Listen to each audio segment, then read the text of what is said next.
At DOLE at Philippine Army sa Bicol nagsanib puwersa para sa pagbibigay ng kabuhayan sa ating mga kababayan doon. Nagbabalik ang aming kasamang si Grace Refama Simando ng Radyo ng Bayan Naga para sa detalye. Grace?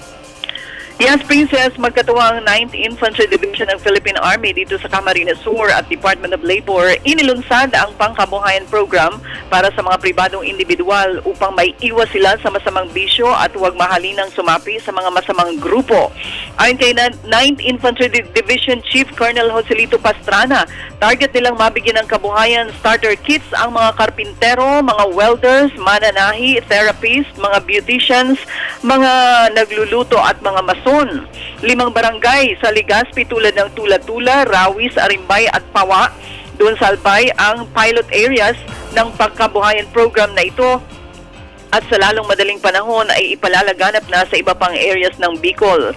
Ang malaking bahagi ng pondo nito ay mula sa Department of Labor. 20% naman ay sagot ng mga LGU at ito ay may kabuuang 1 milyong ang halaga ng proyekto para sa 140 mga benepisyaryo. Muli, Grace Refama Simando para sa Telebisyon ng Bayan.